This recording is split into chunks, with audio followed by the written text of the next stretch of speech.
cerebrovascular, hablamos del isquémico y hablamos del hemorrágico. Aquí alguien, Franco, dice, el primer síntoma repentino es el dolor detrás de la nuca en el hipertenso. Por favor, si alguien en el estudio le indica al doctor. Ok, sí, bueno, los pacientes con hipertensión arterial, y más si tienen una crisis hipertensiva, entiéndase que se eleve los niveles de presión arterial, pueden presentar dolor de cabeza. Un dolor de cabeza principalmente, o en algunos casos que es posterior, incluso hacia la región posterior del cuello, lo que llamamos la región de la nuca. Puede ser incluso en la expresión de la crisis hipertensiva, sin necesidad de que se haya un evento cerebrovascular, un accidente cerebrovascular. Hay otras causas de accidente cerebrovascular que afectan, no sé si recuerdan lo que hablé de las tuberías posteriores, de las arterias vertebrales, que son más raros, pero pueden pasar como la disección de la arteria vertebral, que simplemente se van separando las capas de la pared del vaso y produce mucho dolor justamente en esa zona. Bien, aquí le pregunta Cristina, ¿qué diferencia hay entre un hematoma subdural y un ACV? Y si el hematoma puede aparecer muchos años después. Ok, bueno, fíjense, el ACV, si lo vemos como accidente cerebrovascular, tiende a ser agudo. Y dentro de los hemorrágicos, una de las manifestaciones pudiera ser, o uno de los tipos, un hematoma subdural. Entonces, el hematoma subdural es, imagínense un poquito de sangre que está acumulado por fuera del cerebro como tal. Entonces, claro, aquí ya la intervención es de otro tipo, las causas generalmente también son de otro tipo, principalmente traumáticas. Y ya el neurocirujano es la estrella en estos casos, Bueno, principalmente. Más adelante vamos a hablar con un neurocirujano también, colega del doctor, socio del doctor. Un cardiovascular me envió, o un médico, me envió aspirina en la noche, ya tengo años tomando, quiero preguntarle que si la puedo dejar o si puedo descansar unos meses. Bueno, con esa información es difícil hacer una recomendación, ¿no? Porque primero tenemos que ver por qué se la indicó. Y si se la indicó, seguro que existe una razón particular y probablemente mantenerla. La recomendación sería consultar nuevamente con el colega para poder aclarar esa duda. Norelkis dice, ¿podría hablar del ACV transitorio, porfa? Ok, el accidente isquémico transitorio, un poquito lo que mencioné previamente, ¿no? Se produce una obstrucción de un vaso, por tanto la sangre no llega, pero es momentáneo. O sea, se obstruye y se elimina la obstrucción. Anteriormente hablábamos de 24 horas, o sea que el paciente tenía síntomas de una disfunción neurológica que no excedían 24 horas. Hoy en día ya la tendencia no es solamente con el tiempo, sino también poder corroborar que no exista una lesión cerebral. Ejemplo, si yo tengo síntomas que duran 24 horas y la obstrucción dura 24 horas, seguro que vamos a tener un déficit, porque hay una afectación de esa parte del cerebro. Recordemos las 4.5 horas previas. Pero yo puedo tener unos síntomas que duren menos de esto y no evidenciar en la resonancia ningún tipo de lesión. Entonces ya por allí, o bien fue una isquemia transitoria o pudiera tratarse de otra patología que genere también esos síntomas. Por eso hay que estudiarlo. Bien, cuando tenemos una persona ahí en la casa que ya, bueno, nos vamos al hospital, nos vamos a la clínica, no se debe hacer nada ahí en la casa. ¿Hay algo que yo pueda hacer en la casa?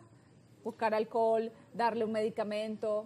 Mira, generalmente no se recomienda, digamos, que el familiar realice algún tipo de medida farmacológica o de sostén o algo más allá, más que hora, cuándo comienzan los síntomas, cómo está el paciente, cómo está el nivel de conciencia, que vaya identificando el déficit y traslado de inmediato al centro asistencial. ¿Qué se le puede preguntar? ¿Su nombre? ¿Que cuente? ¿Me reconoces? ¿Puedes hablar? ¿Sabes en dónde estás? ¿Sabes quién eres? ¿Sabes quién soy? Eso es lo más importante, ¿no? Poder determinar si existe una comunicación con el medio externo, cómo está el nivel de conciencia y tratar de descubrir si existe alguno de estos síntomas o signos que vimos previamente en las láminas. Bien, ya vamos a hablar de las consecuencias. Bueno, doctor. perdón, y también tener, si tienen la posibilidad, cuantificar la presión arterial, verificar cómo está la frecuencia cardíaca, si hay un poquito más de conocimiento en el área médica, bueno, si hay una arritmia o no. O sea, son detalles que pueden ser de gran valor al momento de ser evaluado por el médico de emergencia o el médico neurólogo. Claro, bueno, es importante. Nosotros que estamos en la familia, fulano, busca el carro, pásame el tensiómetro, o sea, la hora. Claro, pero eso no debe retrasar el traslado del paciente al hospital o al centro médico. no puede. Correr ¿Ok? al centro Es correr. médico. Ok. Elizabeth le dice, tengo una hermana que le dio una trombosis en el brazo. ¿A qué se debe eso? Tuvieron que operarla, pero todavía donde la operaron el doctor todavía dice que no circulan los tejidos. ¿Eso es normal? Bueno, evidentemente no es normal, ¿no? Pero tendremos que ver qué tipo de trombosis es. Si fue una trombosis arterial, si fue una trombosis de origen venoso, porque existen las dos. Y lo más importante es poder estudiarla para determinar cuál es la causa. Ya esto es una afectación local, no tiene que ver con el tejido cerebral, pero es importante determinar cuál es la causa. Y generalmente las causas son de cuidado. Ahora, doctor, ya la persona llegó al centro, a la clínica, al hospital. ¿Cómo es el diagnóstico para determinar si es isquémico o es hemorrágico? Bueno, el abordaje inicial tiene que ser rápido. Es una evaluación neurológica completa, pero rápida. Incluso en algunos centros se recomienda que sea en la camilla o en la cama o en la mesa del tomógrafo. O sea, porque no podemos retrasar incluso lo que es el aspecto clínico con el imagenológico, sino ir a la par. O sea, tú vas determinando cuál es el déficit que está sucediendo desde el punto de vista físico, porque es importante, es fundamental el examen físico, el examen clínico, pero también necesitamos ya cuando existe la sospecha, una alta sospecha de que una enfermedad cerebrovascular, realizar el estudio de imagen inicial que tiene que ser una tomografía. Ahora, ¿qué pasa? Que si yo tengo un paciente con deterioro del nivel de conciencia, un paciente que no responde, que puede estar incluso hasta en coma, dependiendo de la extensión de la lesión, bueno, tú tienes que garantizar primero su vida, ¿no? O sea, garantizar la vía aérea, garantizar la circulación, diferentes parámetros vitales para poder entonces ya seguir con el resto del protocolo. Pero si el paciente lo permite, lo ideal es evaluación clínica de inmediato, soporte básico, hacer estudio de imagen. Bien, se inicia su tratamiento, las personas comienzan a recuperar, digamos, su movilidad, si pierde movilidad, no sé si son los rasgos faciales, cómo sería la recuperación, cómo es ese camino después de que ya la persona tiene rato en el centro asistencial. Esto depende mucho, ¿no? Depende de, primero, el sitio de la lesión, el tiempo de evolución y la extensión de la lesión. Si existen o no comorbilidades. O sea, existen otras enfermedades, por ejemplo, hipertenso, diabético, dislipidemia, que es colesterol o triglicéridos elevados, etcétera, etcétera, ¿no? Pero todo depende de estos factores. Y lo otro que es muy importante antes de pasar a ese punto es que dependiendo del grado de lesión que tenga, entonces puede ser simplemente tratamiento médico, que ya lo hemos hablado previamente, o tratamiento quirúrgico. Porque incluso en pacientes con eventos cerebrovasculares isquémicos, donde la extensión es amplia, se produce mucho edema. ¿Qué es eso? Inflamación.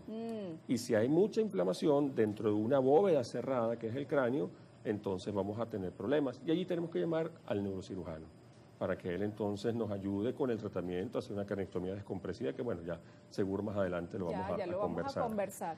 Y el tratamiento médico que tiene que seguir a continuación, bueno, es todo siempre buscando mejorar aquellos factores de riesgo que son modificables. ¿Qué es eso? Bueno, existen factores de riesgo para esta enfermedad. Hay unos que son no modificables, por ejemplo, la edad, el sexo, la etnia, pero existen otros modificables que los mencionaste ya previo a este corte de bueno, lo que era el tabaquismo, por ejemplo, el sedentarismo. Tenemos evidentemente colesterol, triglicéridos elevados, pacientes con hipertensión arterial, pacientes con diabetes. O sea, son factores que nosotros podemos intervenir para poder disminuir el riesgo. Y una vez que ya tenemos ese tratamiento farmacológico perfecto, el paciente está estable, entonces también de la mano con el fisiatra y el equipo de fisioterapeutas para la rehabilitación.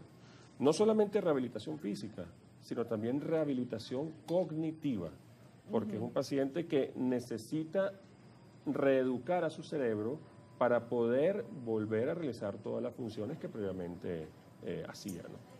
Bien, ¿hay un daño neuronal con el ACV isquémico o el hemorrágico y le puede repetir una vez te dio en algún momento? Ok, sin duda sí existe un daño, a menos que, bueno, utilicemos tratamiento y minimicemos ese daño. Dependiendo de cuál sea la causa que conllevó a ese evento cerebrovascular, entonces pudiéramos pensar que pudiera llegar a repetir. Por ejemplo, hay pacientes que tienen arritmias. Una de ellas es la fibrilación auricular. Ese tipo de arritmia uno puede controlarla. Colocas antiarrítmicos, anticoagulación y evitas que esos pedacitos de trombitos viajen y obstruyan. Pero en algunos casos puede presentarse nuevamente un evento asociado a esto. Si no modificamos nuestro riesgo y a pesar del tratamiento no hacemos algunas medidas, podemos mantener ese mismo riesgo. O sea, o estamos en riesgo de que se presente otro evento cerebrovascular. Y mientras más eventos cerebrovasculares tenemos, más daño hay. Y esa es la base para algo más que no hemos hablado, que es algo crónico, que es el deterioro cognitivo. El deterioro cognitivo y el grado más extremo, que es lo que llamamos la demencia vascular. Entonces, ese es un paciente que mientras más eventos cerebrovasculares tenga, más riesgo va a presentar de tener deterioro o trastornos cognitivos. Bien, hay una diferencia entre una persona de 36 años con ACV que una persona de 65 años. Sí, la diferencia, bueno, básicamente las causas del evento o el accidente cerebrovascular en el paciente joven son o no son las mismas realmente con el paciente ya adulto mayor, ¿no? Pueden compartir algunas, pero aquí comenzamos ya a presentar o tenemos que pensar en las malformaciones vasculares. Existen enfermedades autoinmunes que pueden también condicionar lo que nosotros llamamos estados de hipercoagulabilidad. Entiéndase, la sangre está más espesa, hablando coloquialmente para poder entenderlo, y eso puede favorecer la obstrucción. Ese paciente joven no ha tenido chance de crear vasitos colaterales. ¿Qué significa eso? Vasitos nuevos que puedan de cierta manera cubrir un déficit si llega a pasar. El paciente ya, el adulto mayor, puede tener esas colaterales, pero también existen otros factores de riesgo. Y sabemos que mientras más se da, más deterioro, más lesión, más riesgo. Bien, vamos a hacer una pausa, doctor, rápidamente para en la próxima parte responder algunas preguntas. Sí, hay bastante, doctor. Okay. Estoy conversando con el doctor Orlando Vivas, él es médico.